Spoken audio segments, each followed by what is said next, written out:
I'm your host, Brother Michael Imhotep. It is Thursday, December 10th, 2020, and we are live. Everybody's doing well today. This has been a very, very busy day, and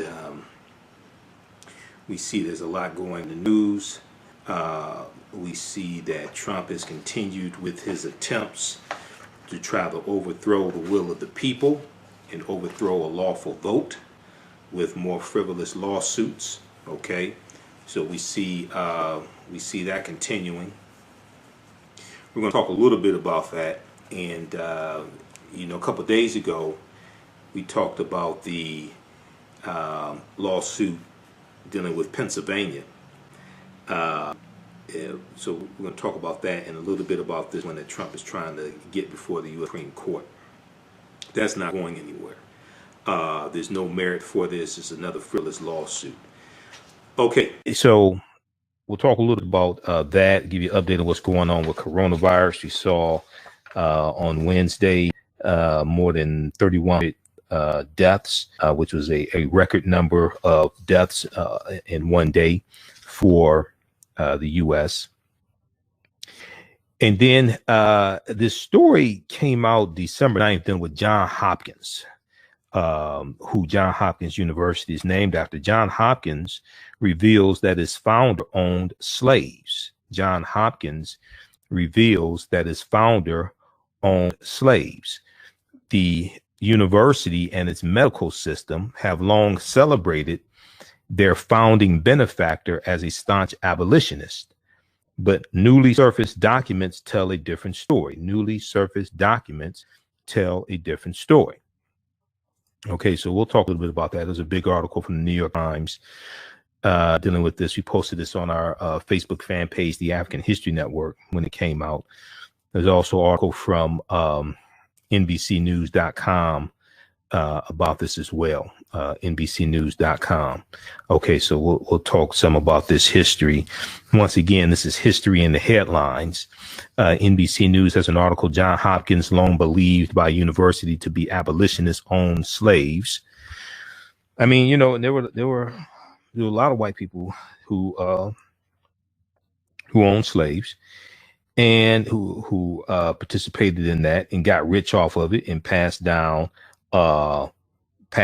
wealth to future generations. Okay. And, this deals with understanding racism as a system of advantage and privilege distributed based upon race. This deals with understanding racism as a system of advantage and privilege distributed based upon race. Okay. So then we got the news today also that actor Tiny Lister, best known as portraying Debo in the Friday movies, passed away today, age 62. Actor Tiny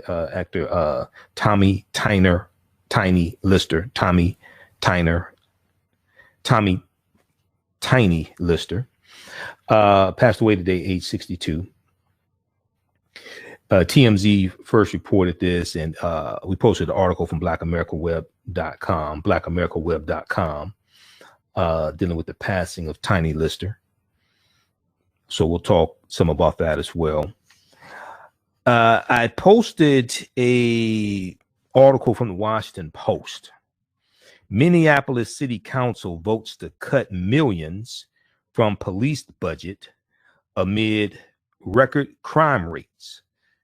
Minneapolis City Council votes to cut millions from police budget amid record crime rates. And this goes back to this past summer when you had the protests dealing with the killing of George Floyd and other unlawful killings, unjust killings of African Americans, and mass protests out in the street, rightfully so. Mass protests out in the street.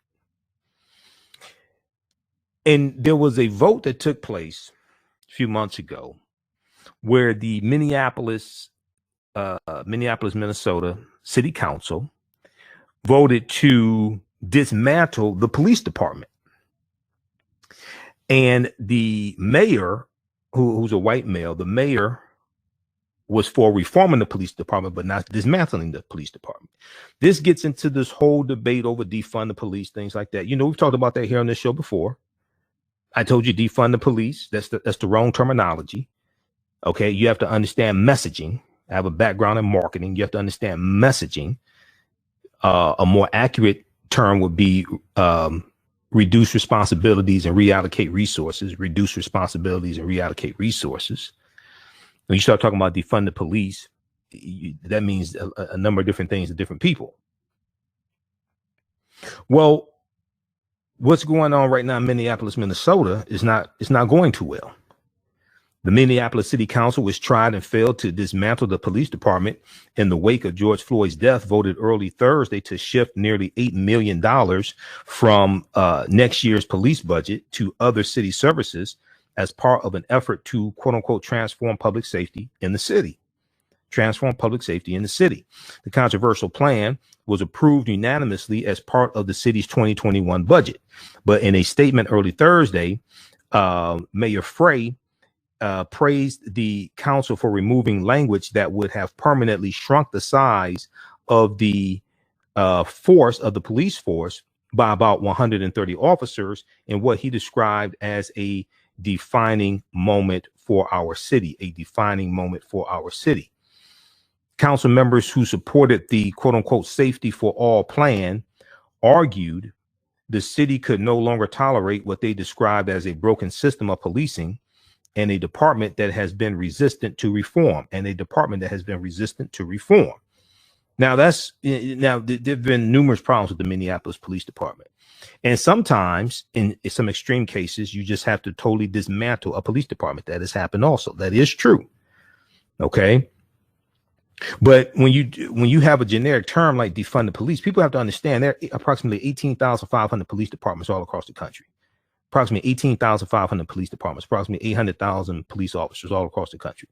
Different size police departments, 30,000 plus in New York City, right around 2,000 here in Detroit, about somewhere around 16,000 in Chicago. Some police departments have 10, 20, 50 officers, depending upon the size of the city. So trying to take a cookie cutter approach all across the country, that's not going to work. If the police departments need to be adequately funded, not overfunded, adequately funded. And you also need funding for mental health facilities and education and prevention programs and housing, affordable housing. All of that is necessary. Okay. All of that is necessary.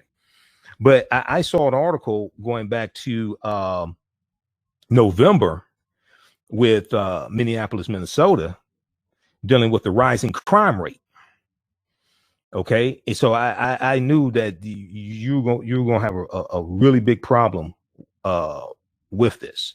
Okay, I posted this article on our Facebook fan page, the African History Network. This was early this morning. Okay, because I was up late after last night's show and I was editing video. This thing got 1,700 likes, 874 comments. But let's look at some here.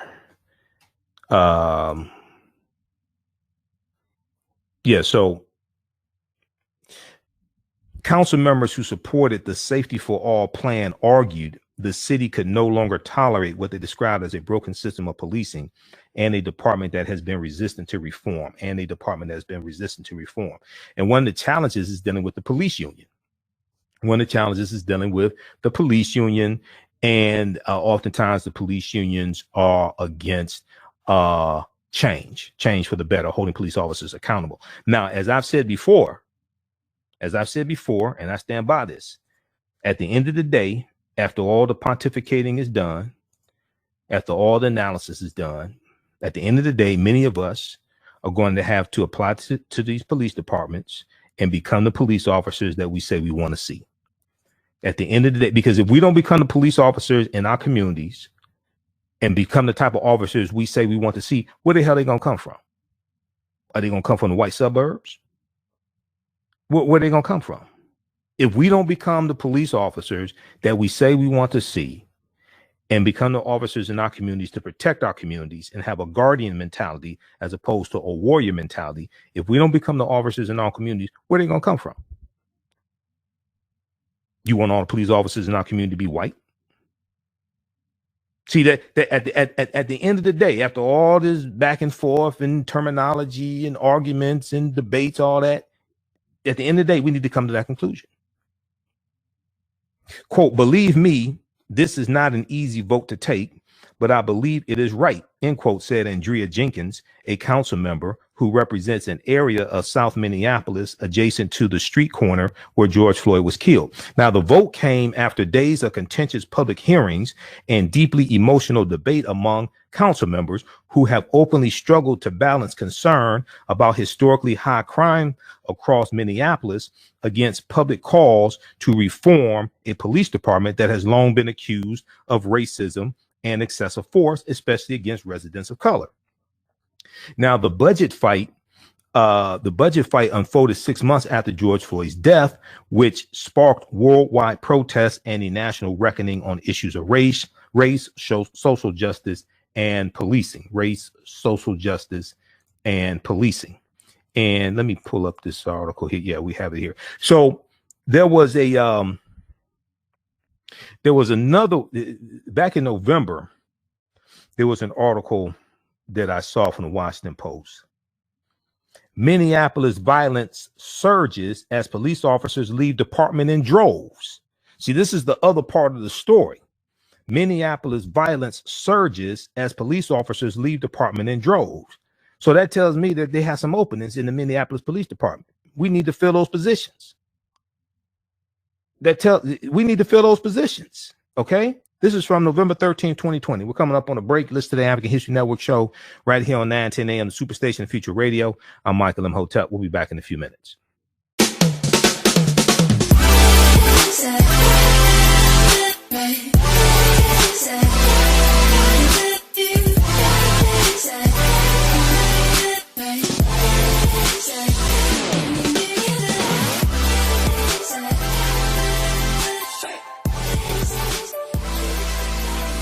Visit 4glossygirls.com. That's the number 4glossygirls.com, and follow them on Instagram at 4glossygirls.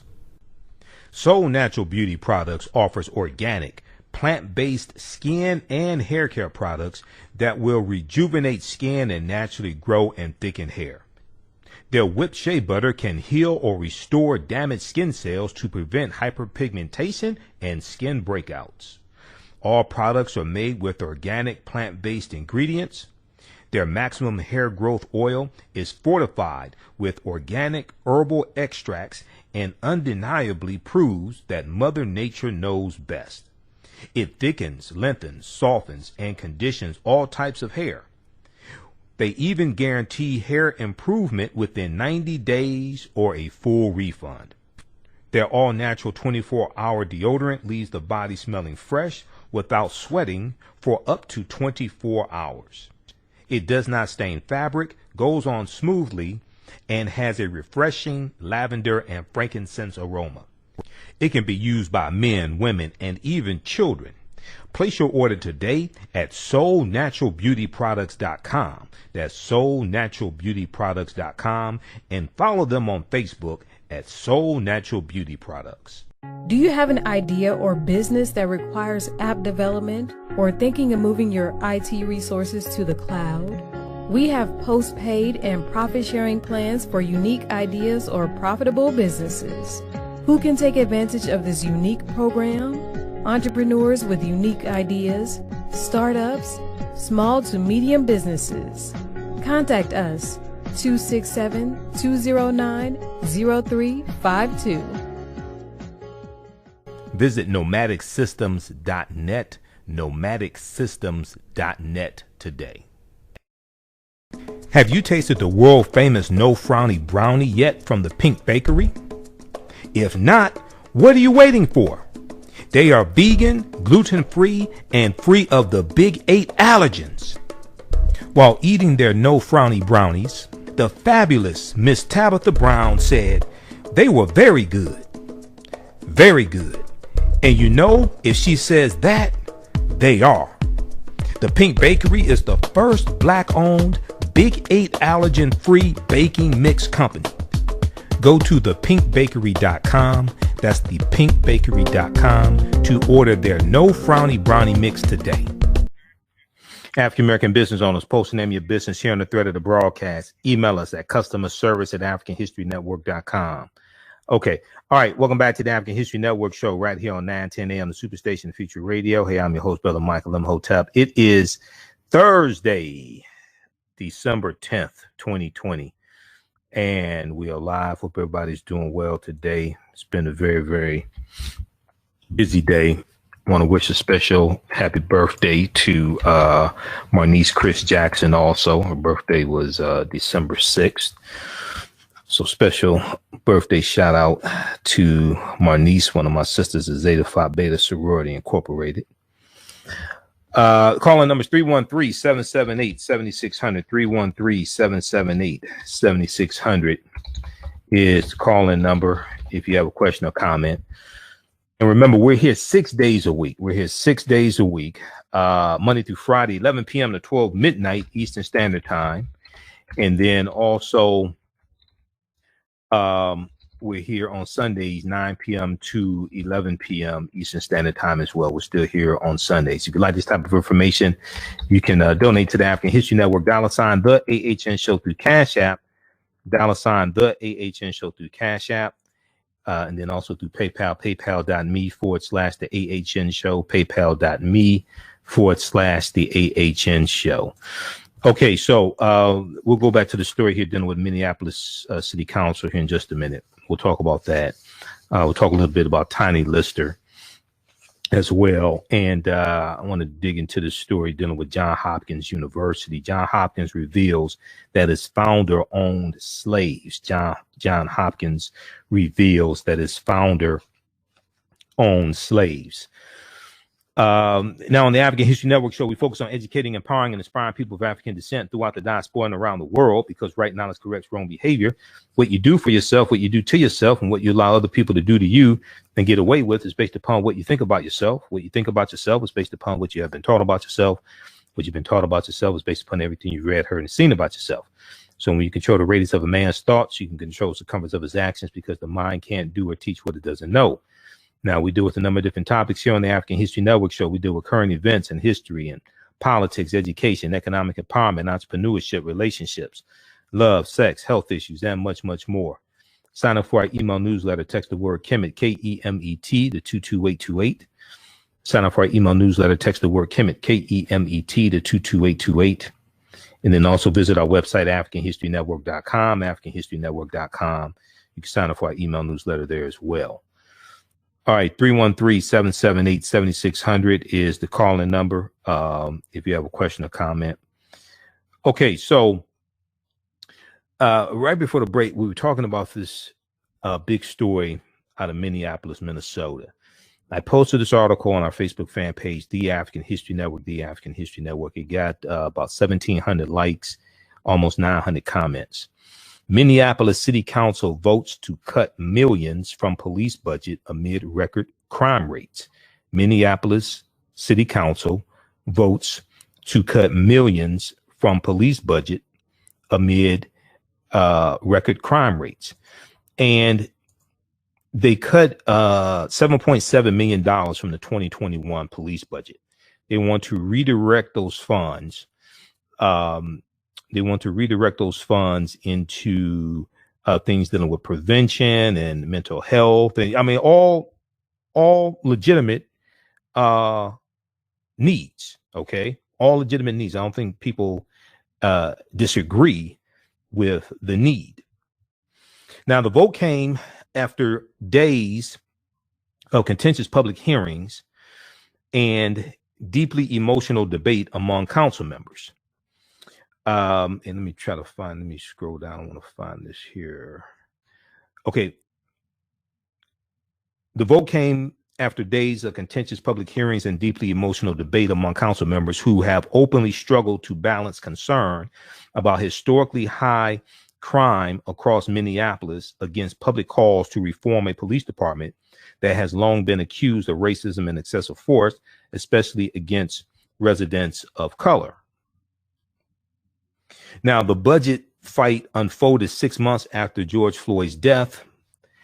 We know his death sparked worldwide protests and a national reckoning on issues of race, social justice, and policing. Now, George Floyd, let me see here. Let's see.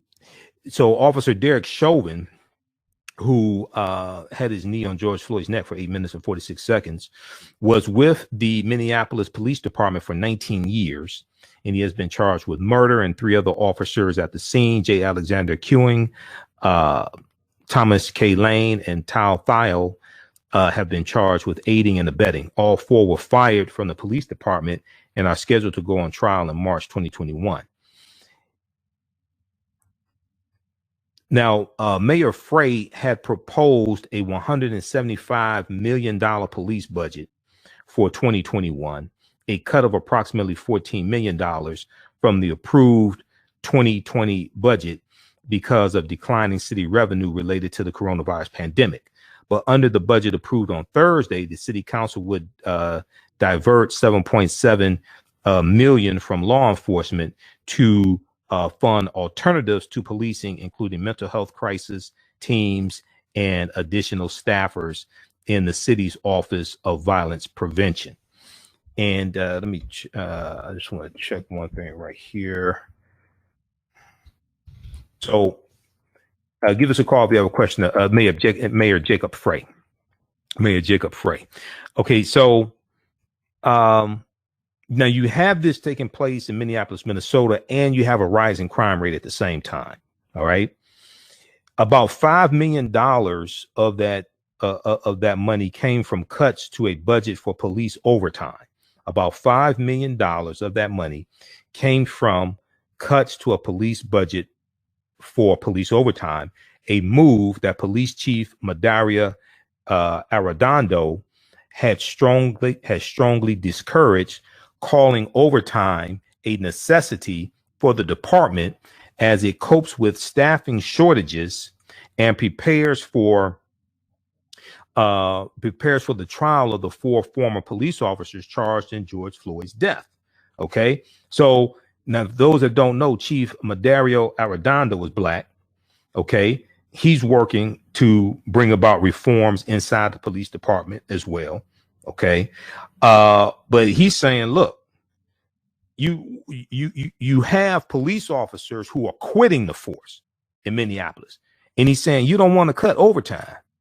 Okay, because that's going to reduce the amount of officers we're going to be able to have out on the streets.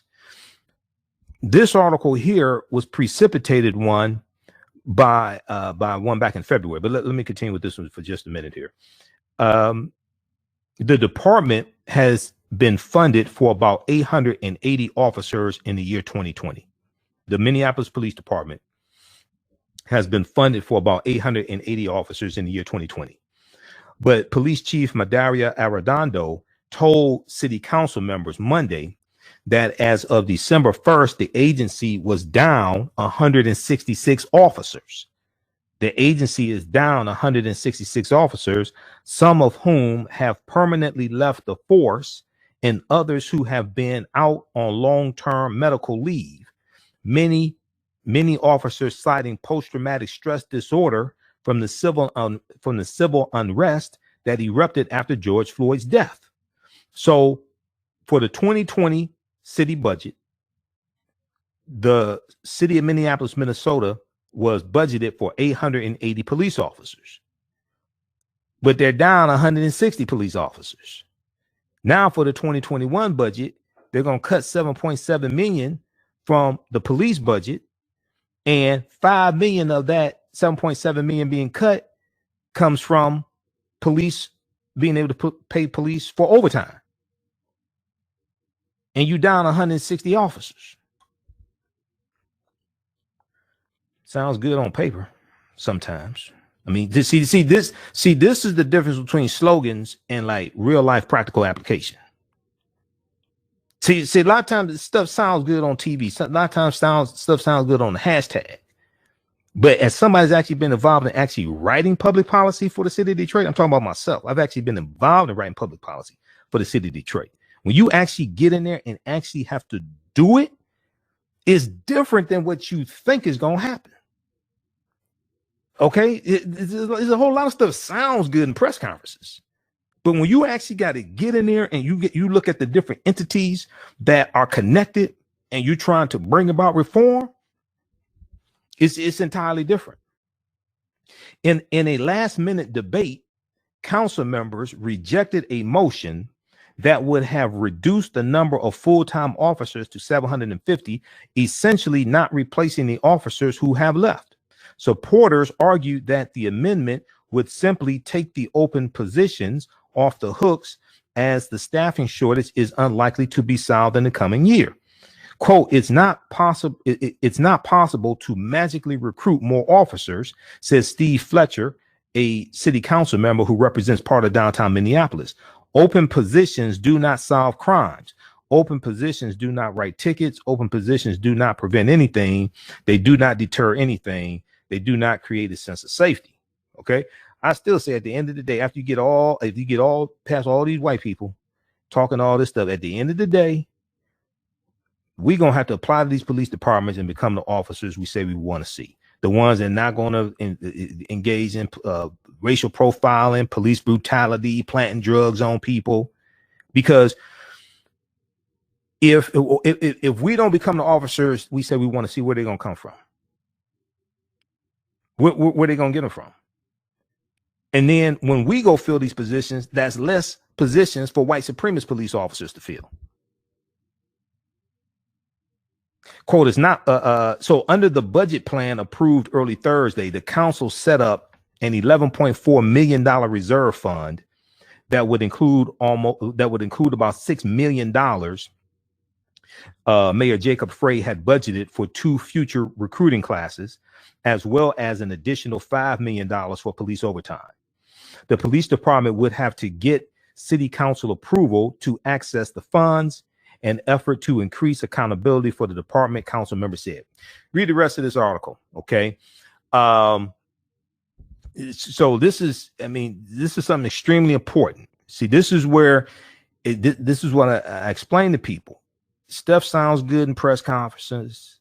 It sounds good on social media. Sounds good in hashtags.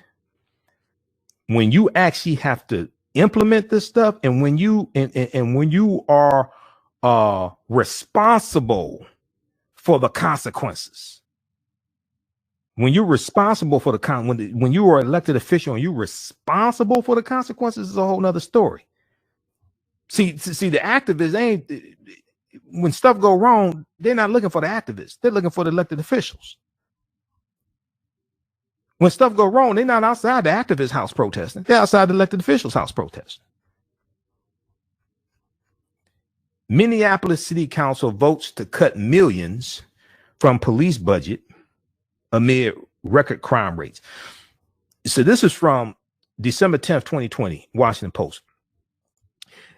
There was a story the Washington Post had back in November. I saw it. I don't remember if I posted it or not, because I read so many articles a day. I monitor about 35 different news sources daily.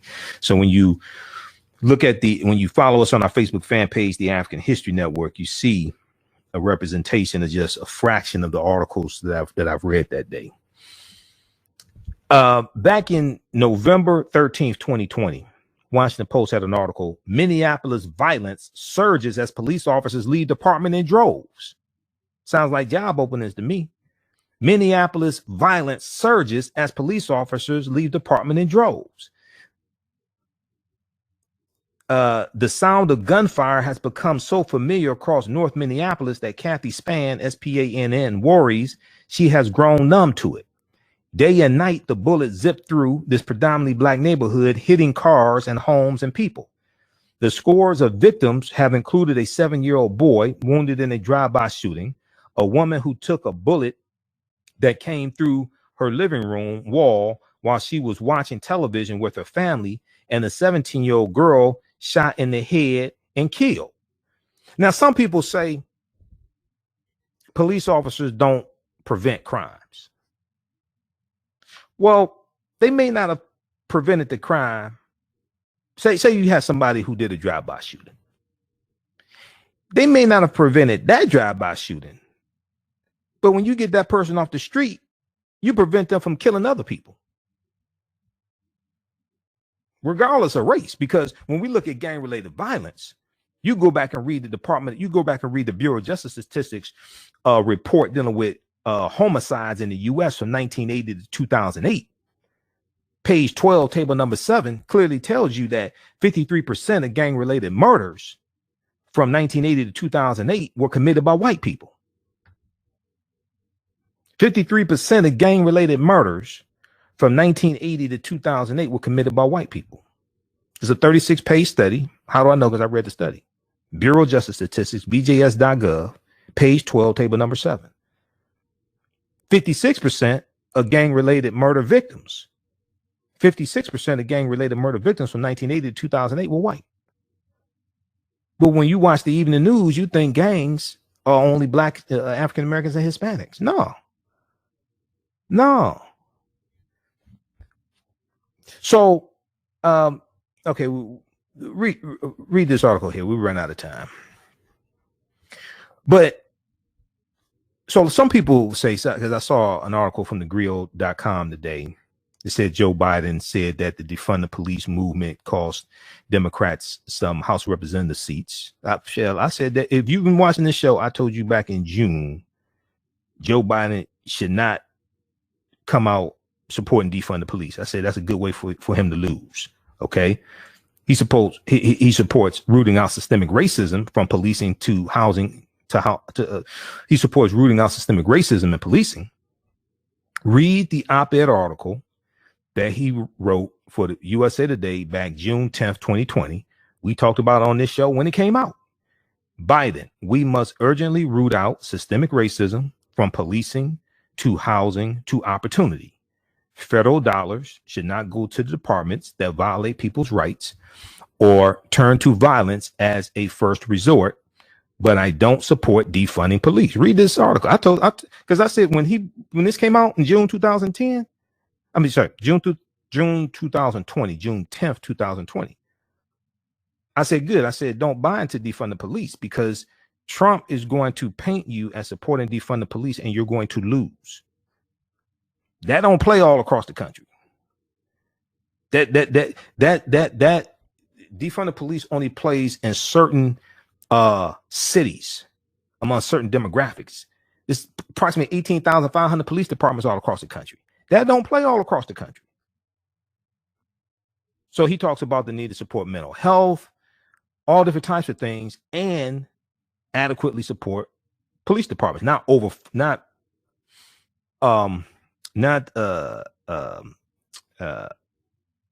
Have surplus budgets for police departments, but he's talking about we need to do both. Totally agree with that. And hold police officers accountable, because the current administration has taken a hands-off approach to policing. They've dismantled a lot of the criminal justice reform that the Obama administration did.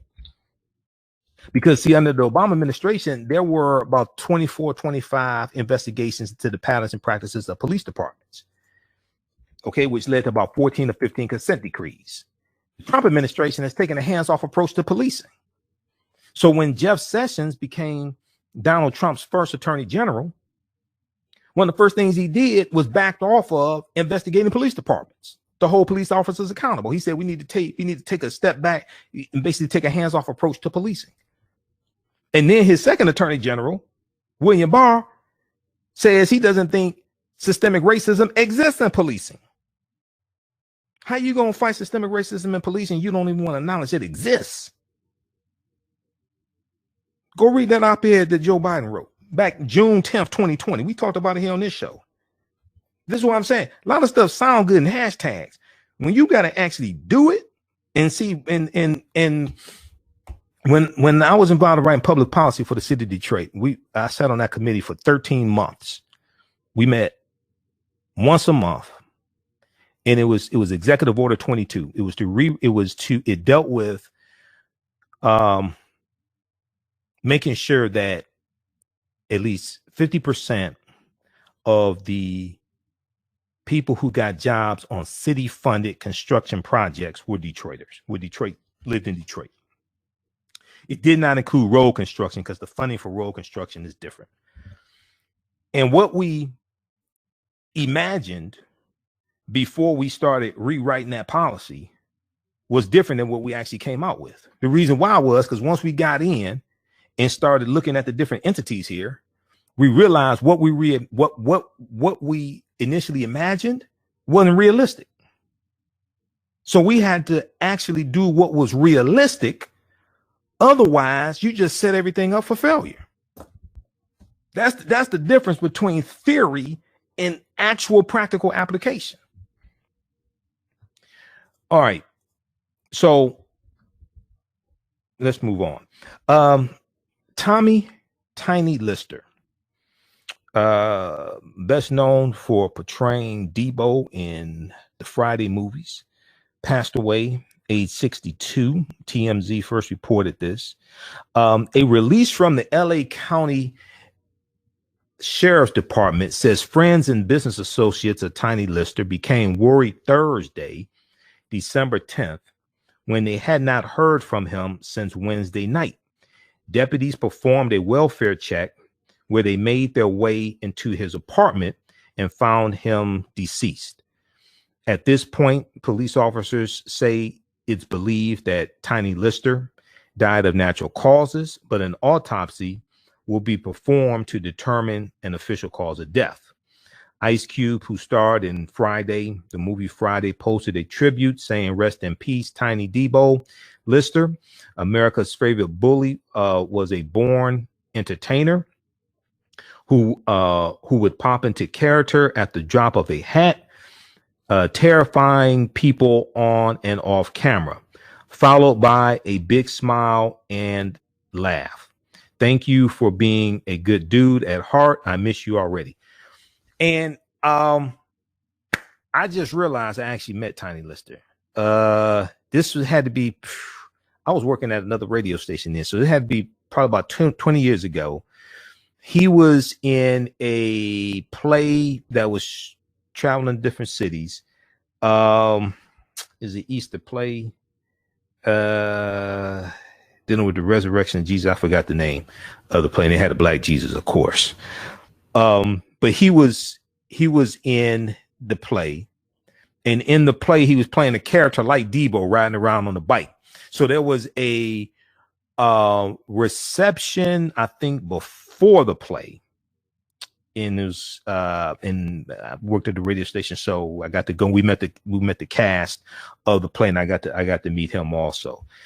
So Tommy Tiny Lister, famous for playing intimidating but lovable tough guys in films like Friday, has passed away. TMZ has learned. Law enforcement sources tell us they got a call to the actor's Marina Del Rey apartment Thursday, just before 3 p.m. for an unconscious male. Our sources say Tommy was not transported to the hospital as he was pronounced dead on the scene. We're told the coroner is at the home, but there's no word yet on a cause of death. Though Tiny began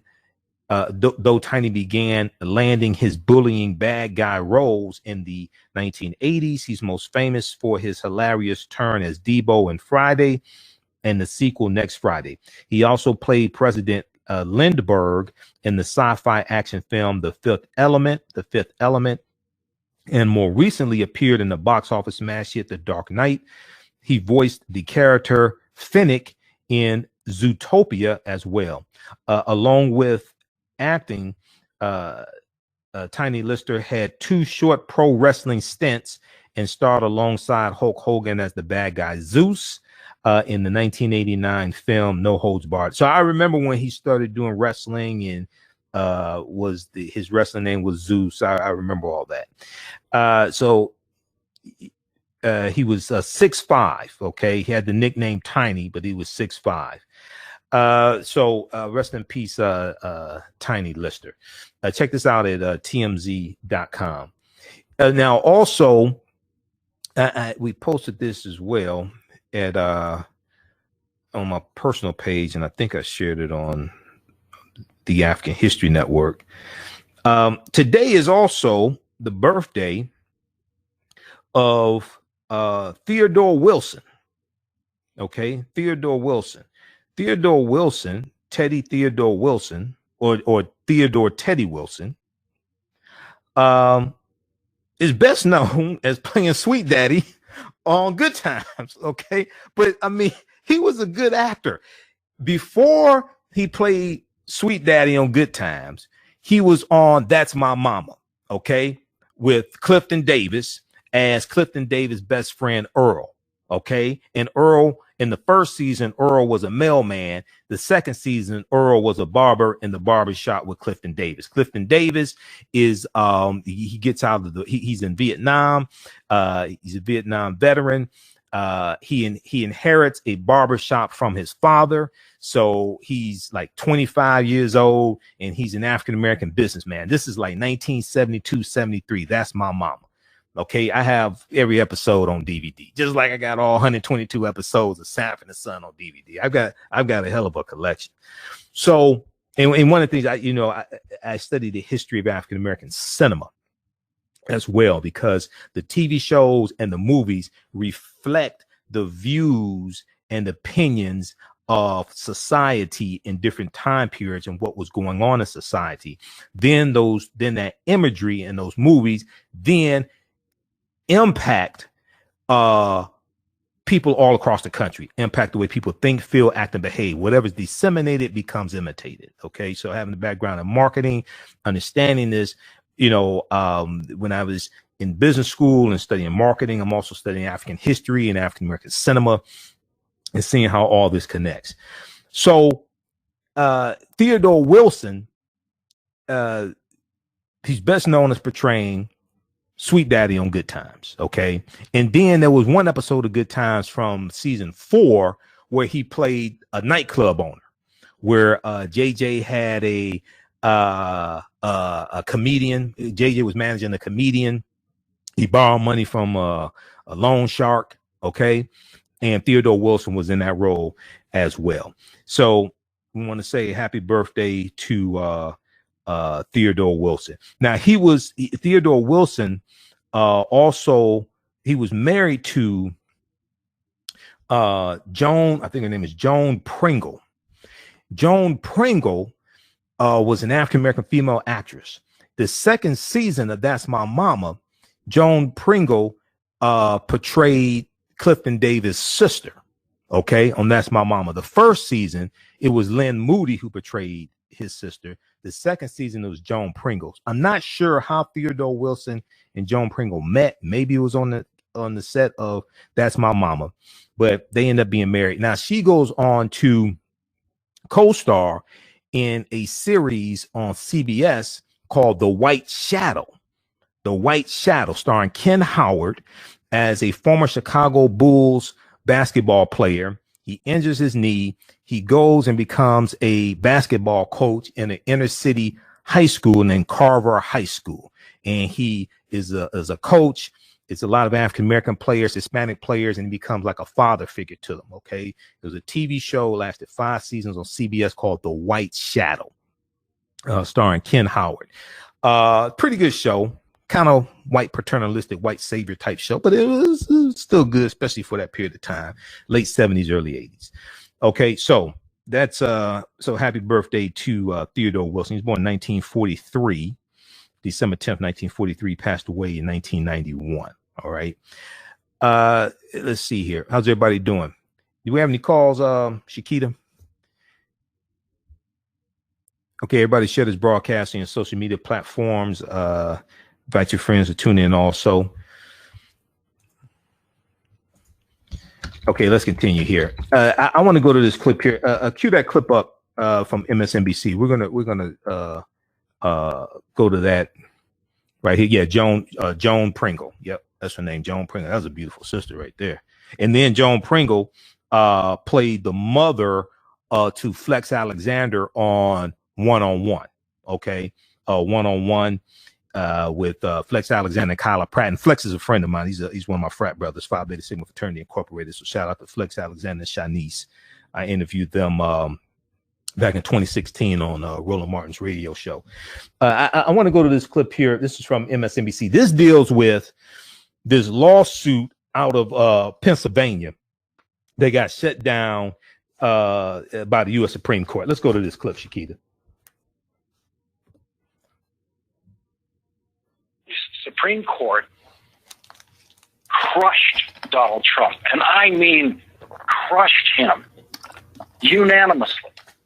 All three of the Trump-appointed justices joined their 6 colleagues to deliver Donald Trump the most legally insulting possible response to a Trump lawsuit brought to the Supreme Court that itself was an insult to the intelligence of every member of the court. When Donald Trump was desperately rushing to fill Ruth Bader Ginsburg's seat on the Supreme Court, he said then that he needed that 9th justice in order to rule in his favor in election cases so that he could hold on to the presidency. We need 9 justices. You need that. With the unsolicited millions of ballots that they're sending, it's a scam. It's a hoax. Everybody knows that. And the Democrats know it better than anybody else. So you're going to need 9 justices up there. You're going to need 9 justices up there, meaning he was going to need 9 justices up there to outlaw millions of mail-in ballots. That's what he was saying he was going to ask them to do, and he did. That's Donald Trump saying, I know I'm going to lose the election with voters, but once I bring a case to the United States Supreme Court to throw out millions of mail-in ballots, that's how I'll win my 2nd term as president of the United States. Donald Trump planned to do that. Donald Trump thought it was in the bag because he put 3 of those justices on the Supreme Court. Today, the United States Supreme Court refused to even consider a case brought to invalidate millions of mail-in ballots in Pennsylvania. Donald Trump was expecting his United States Supreme Court to issue an historic opinion invalidating Pennsylvania's mail-in ballots, and instead, he got this piece of paper. I'm not sure if the light can show you this correctly, but it's this tiny little piece of print right here. That's the whole thing. But this is the Supreme Court's way of saying, you are out of your mind. It is an order from the Supreme Court. It does not have any justices' names attached as the authors of the order, which means it is a unanimous order of the United States Supreme Court. And it simply says the request to hear the case by the Supreme Court is denied. They don't even bother to give a reason for the denial because the case itself is so preposterous, so insulting to them that anyone would try to bring such a case to the Supreme Court. Denied. 2 hours before Supreme Court issued that denial to hear Donald Trump's case about Pennsylvania ballots, Donald Trump publicly called on the Supreme Court to save him. Let's see whether or not somebody has the courage, whether it's a legislator or legislatures, or whether it's a justice of the Supreme Court or a number of justices of the Supreme Court. Let's see if they have the courage to do what everybody in this country knows is right. Yeah, it was a number of the justices of the Supreme Court. It was all of them. And it turns out the Supreme Court did have the courage to do what everybody in the country knows is right. In fact, it didn't take any courage at all. It just took simple adherence to the most elementary legal principles, none of which Donald Trump understands. Donald Trump went out and stood at a microphone today, and with those words you just heard him say, he insulted the United States Supreme Court by publicly asking the justices to corrupt themselves for him, and then they insulted him right back by doing the right thing and doing it in one sentence. And this insult exchange between Donald Trump and the Supreme Court, including the Supreme Court justices who Donald Trump thinks he owns, occurred on Safe Harbor Day. Happy Safe Harbor Day. It's not a day we usually notice. but it is a date set in 19th century federal law that says that all states that have certified their election results 6 days before the Electoral College meets cannot have those election results overturned by Congress when the Electoral College presents its results to Congress in January. In other words, pause right there, Shakira. Election as president. Pause right there. Okay. All right. We're out of time here. We're going to continue for a few more minutes on our social media platforms. The African History Network on Facebook, Michael Imhotep on YouTube. Remember, right now it's correct wrong behavior. It's not over till we win. Wakanda forever. Stay tuned for Greg Davis. We'll talk to you tomorrow. Peace. Stand by, everybody.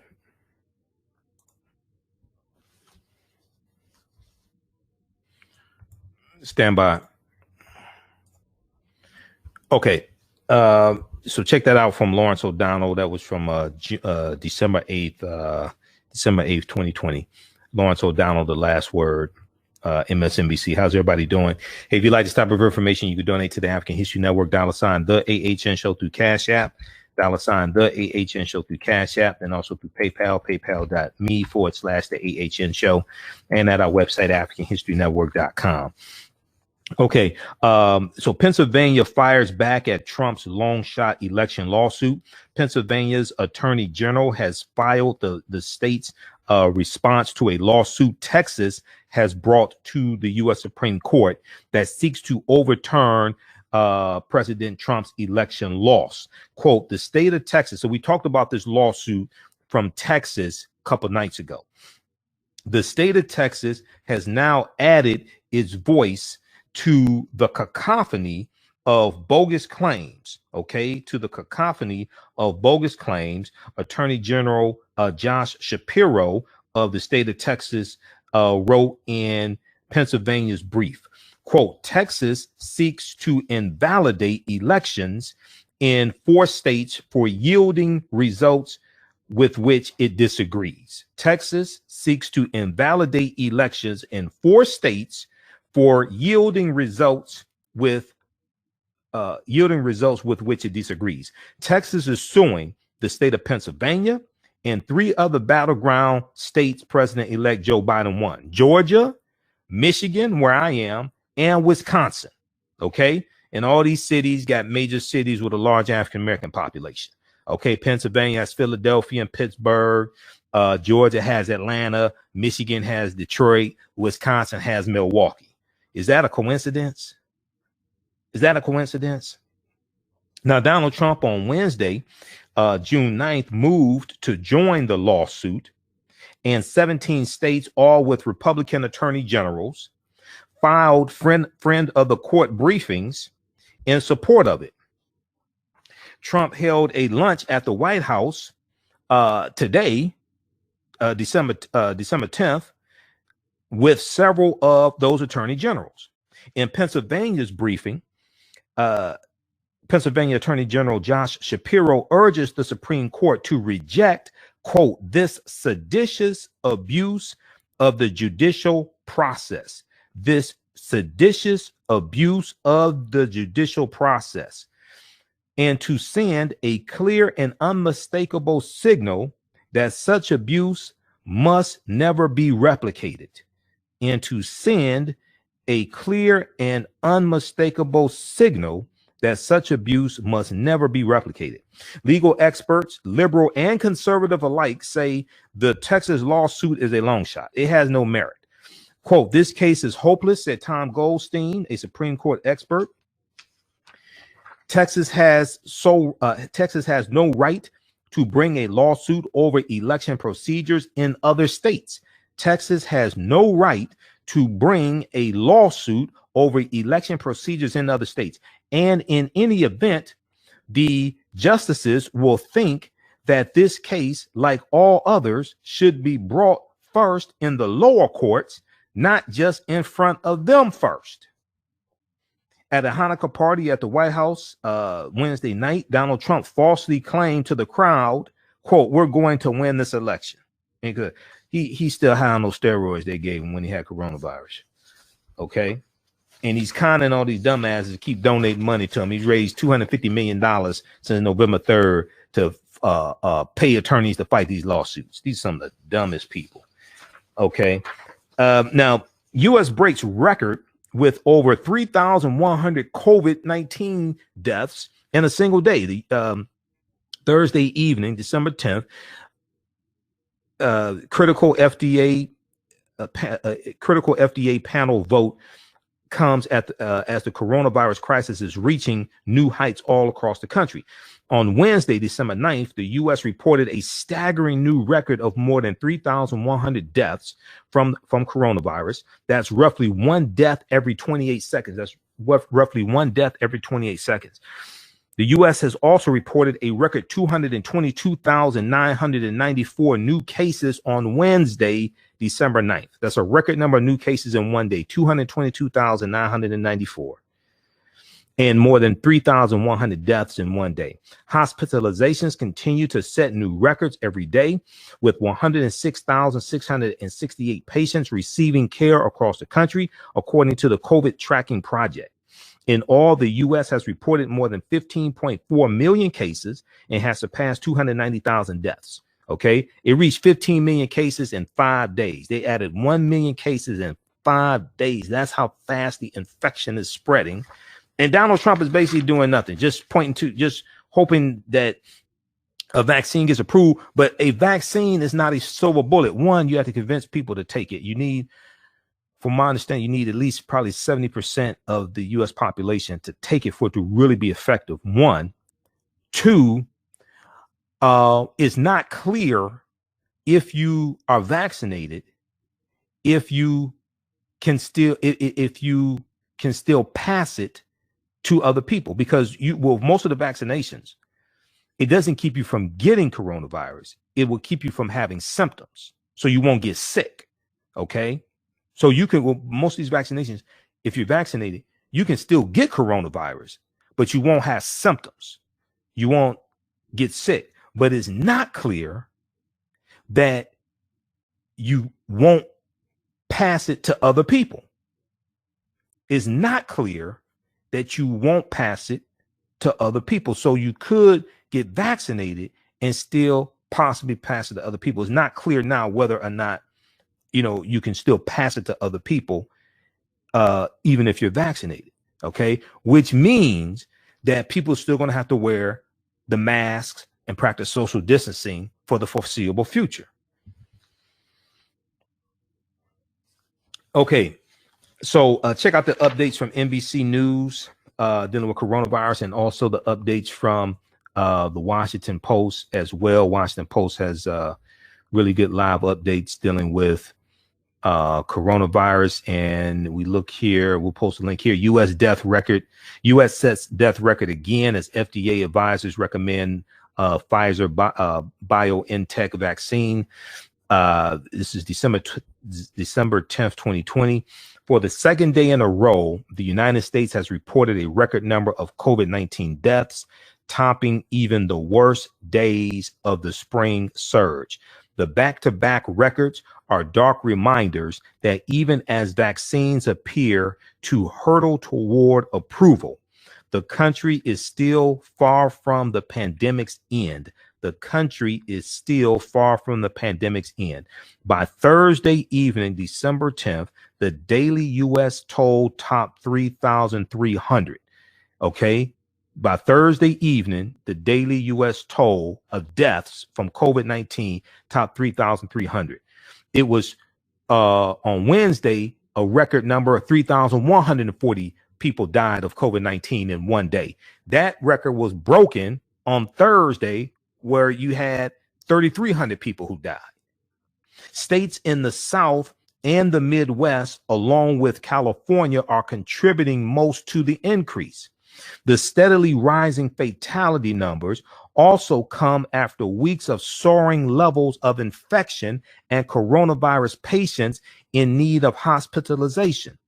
Public health experts anticipate that the country will soon exceed the week's death milestones nearly every day in the coming 2 or 3 months.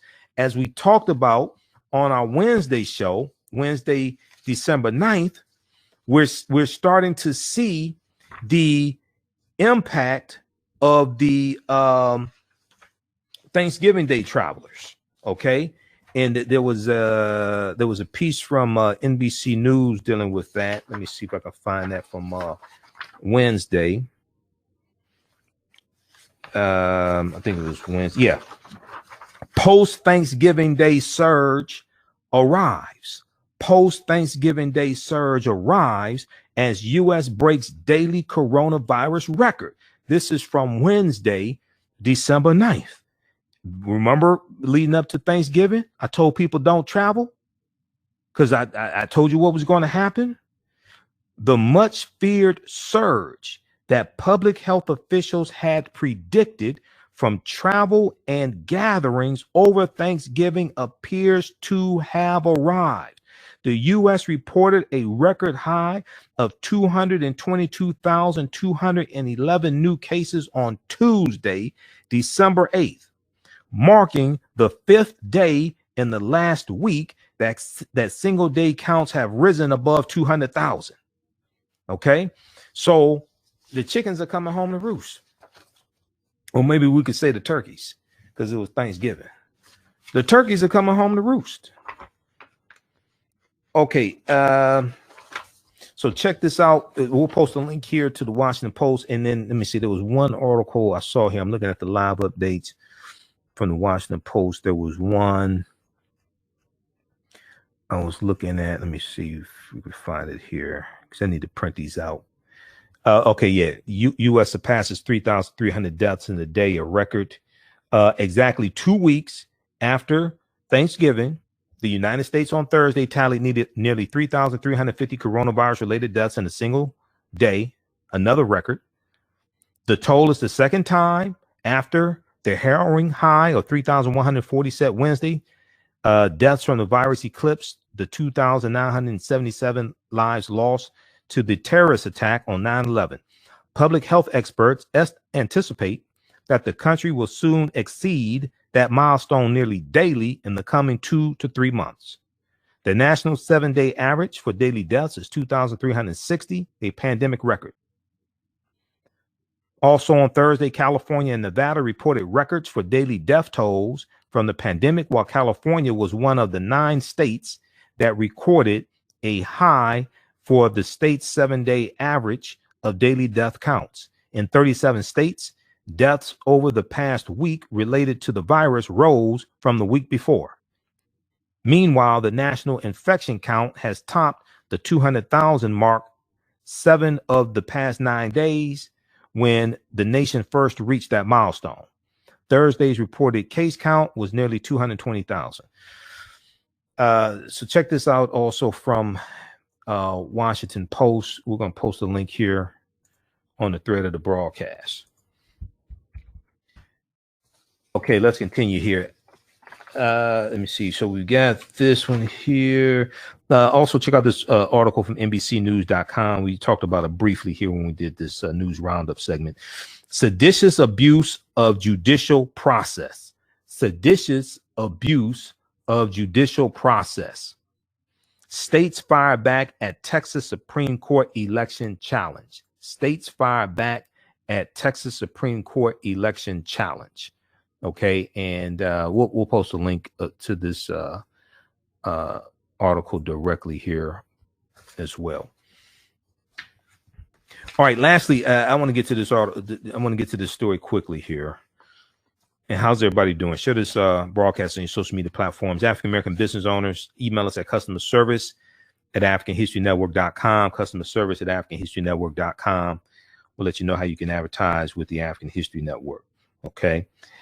Johns Hopkins University reveals that its founder owned slaves. Johns Hopkins University reveals that its founder owned slaves. The university and its medical system have long celebrated that their founding benefactor was a staunch abolitionist. Okay, but newly surfaced documents tell a different story. New York Times is a big article about this from December 9th, 2020.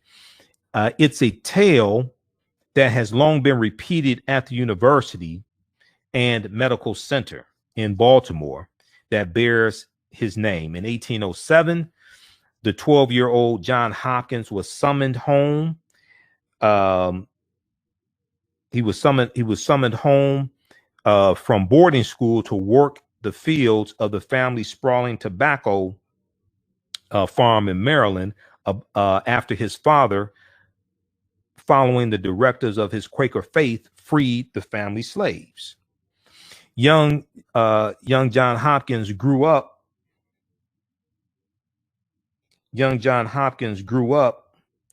To be a widely successful businessman,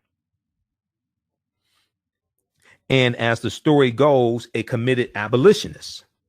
And on his death in 1873, he left $7 million, the largest philanthropic bequest in American history at the time, to found the nation's first research university, along with a hospital that would serve the city's poor without regard to sex, age, or color. Now, John Hopkins' Quaker rectitude has been a touchstone for the institution he founded. But an important part of that origin story, it turns out, is untrue. On Wednesday, December 9th, John Hopkins University released new research revealing that there were enslaved people in its founding benefactor's household as late as 1850, as late as 1850. And while the Hopkins family's entanglements with slavery are complicated, the university has so far found no evidence of John Hopkins' father freeing any enslaved people. The university has so far found no evidence of John Hopkins' father freeing any enslaved people. As for the long-standing claims that John Hopkins himself held abolitionist beliefs, it is unclear whether they rest on any evidence at all. In a letter to the Hopkins community, the leaders of the university, medical school, and medical system announced a multi-year effort to further study the Hopkins family's connections with slavery, which it called a crime against humanity. A crime against humanity.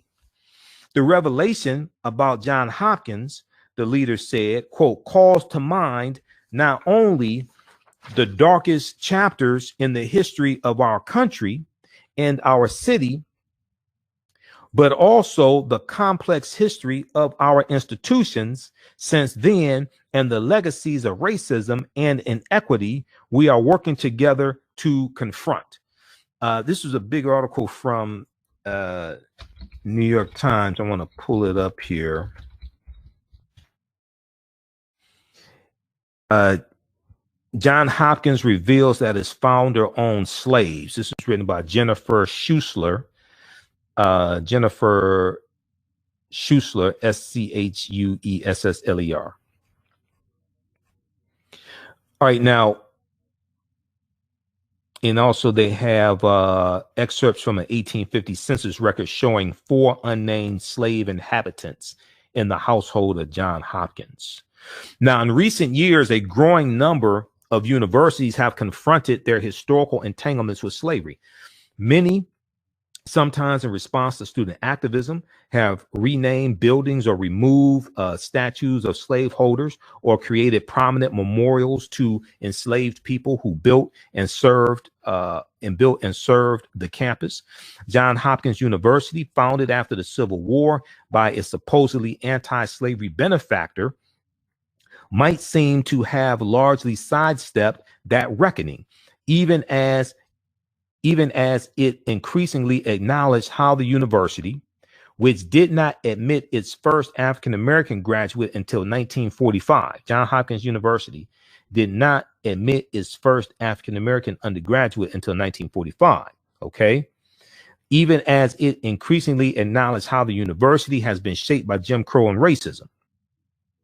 By last spring, a researcher But last spring, a researcher at the Maryland State Archives became aware of an 1850 census record listing 4 enslaved African people in the household of a man named John Hopkins, and contacted the university. Its president, Ronald J. Daniels, asked Martha S. Jones, a history professor, to investigate the matter as part of a broader exploration of the university's history of discrimination. A broader exploration of the university's history of discrimination, announced in July 2020 in the aftermath of the George Floyd protests. In an interview, Mr. Daniels said the news of John Hopkins' slaveholding was, quote, obviously extremely painful, end quote, but he added that it was important to tell the full story of the man, citing the university's motto, "The truth will set you free." Mr. Daniels said, "You want your origin story to be more than mythical. For an origin story to be foundational and durable, it also has to be true. How the news will land at the university or in Baltimore more broadly, a majority African-American city with which the university has often had fraught relations, remains to be unseen." But Mr. Daniels said he hoped that, quote unquote, unflinching introspection, okay? He hoped unflinching introspection and transparent disclosure would create a stronger foundation for our relationship.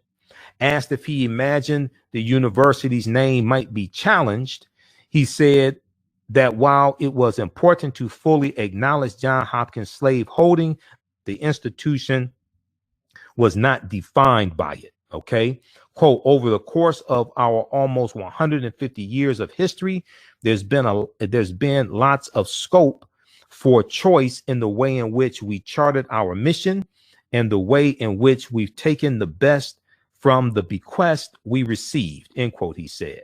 Okay. Few personal papers of Hopkins and his family survive. To begin fleshing out the story of the Hopkins family and slavery, Professor Jones worked with Allison Saylor, Seyler, the program manager of an existing Hopkins history project at the university's library, to dig into legal, census, and other records. In addition to the 1850 record, the researchers found an 1840 census entry showing one enslaved person in the Hopkins household. In addition to the 1850 record, the researchers found an 1840 census entry showing one enslaved person in the Hopkins household. The 1860 census does not list enslaved people in his household.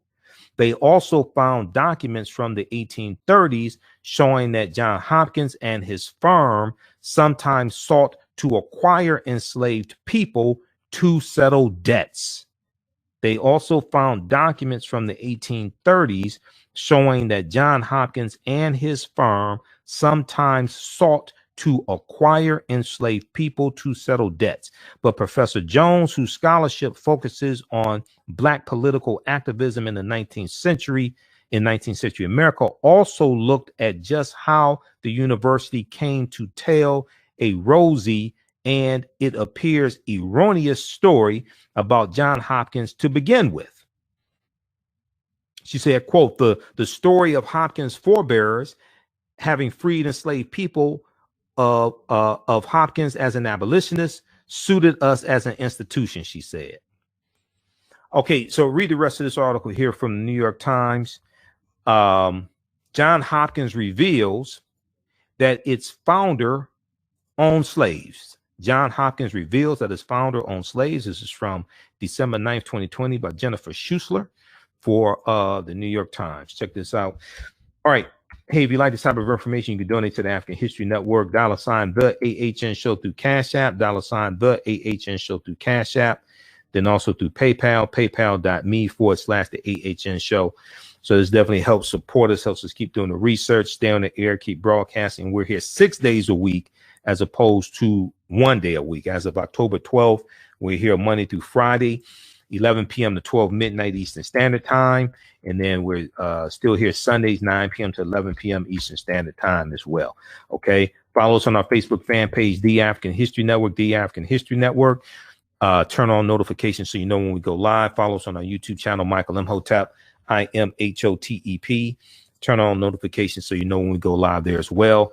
All of my DVD lectures are available at our website, AfricanHistoryNetwork.com, AfricanHistoryNetwork.com.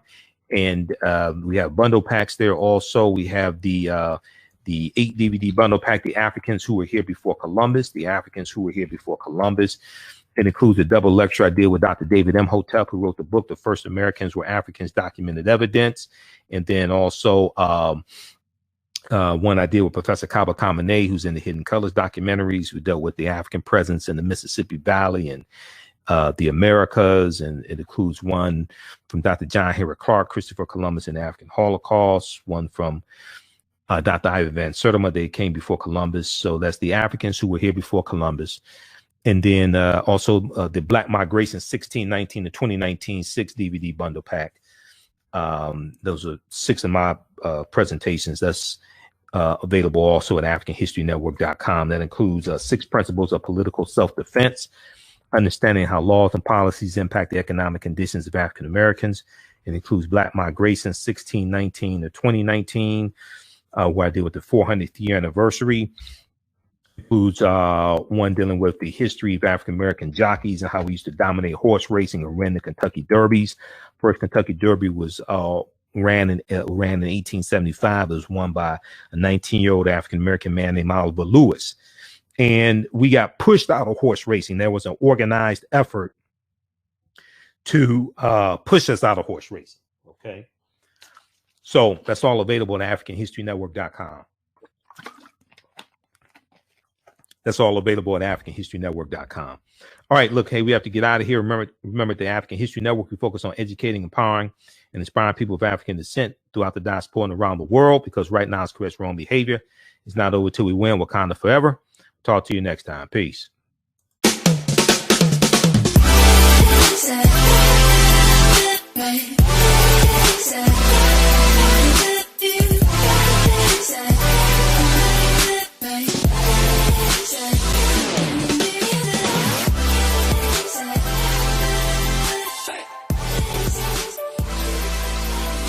Visit 4glossygirls.com. That's the number 4glossygirls.com, and follow them on Instagram at 4glossygirls. Soul Natural Beauty Products offers organic, plant-based skin and hair care products that will rejuvenate skin and naturally grow and thicken hair. Their whipped shea butter can heal or restore damaged skin cells to prevent hyperpigmentation and skin breakouts. All products are made with organic plant-based ingredients. Their maximum hair growth oil is fortified with organic herbal extracts and undeniably proves that Mother Nature knows best. It thickens, lengthens, softens, and conditions all types of hair. They even guarantee hair improvement within 90 days or a full refund. Their all-natural 24-hour deodorant leaves the body smelling fresh without sweating for up to 24 hours. It does not stain fabric, goes on smoothly, and has a refreshing lavender and frankincense aroma. It can be used by men, women, and even children. Place your order today at soulnaturalbeautyproducts.com. That's soulnaturalbeautyproducts.com, and follow them on Facebook at Soul Natural Beauty Products. For 25 years, the Black History 101 Mobile Museum has carried on the rich legacy of the Black Museum movement in America by showcasing original artifacts of the Black experience at colleges, universities, K-12 schools, corporations, libraries, conferences, and cultural events, making it the most traversed Black History mobile exhibit in American history. Dr. Khalid El Hakim is the founder of the Black History 101 Mobile Museum, and he is a highly sought-after public speaker on topics of Black history, social studies, education, museum studies, hip-hop, and race relations. Dr. Khalid was named among the change makers for NBC Universal's Erase the Hate campaign and listed as one of the 100 men of distinction for Black enterprise. He recently founded the Michigan Hip Hop Archive on the campus of Western Michigan University. The Black History 101 Mobile Museum is currently scheduling in-person and virtual exhibits nationwide. For more information, please contact Dr. Khalid Al-Hakim directly at 313-645-4197, 313-645-4197, or visit their website at blackhistorymobilemuseum.com. That's blackhistorymobilemuseum.com. You can also email him at bhistory101@yahoo.com, bhistory101@yahoo.com. Do you have an idea or business that requires app development or thinking of moving your IT resources to the cloud? We have post-paid and profit-sharing plans for unique ideas or profitable businesses. Who can take advantage of this unique program? Entrepreneurs with unique ideas, startups, small to medium businesses. Contact us 267-209-0352. Visit nomadicsystems.net, nomadicsystems.net today. Al-Cubalan's lifestyle attitude is servitude. They focus on providing you quality products and customer service. They're here to fulfill your African men's and women's clothing, accessories, health and beauty products, essential oils and fragrances, hair care products, and much, much more. Check out their collection of clothing and products for African kings and queens. Visit their website, alkebulanlife.com, alkebulan, alkebulanlife.com. They look forward to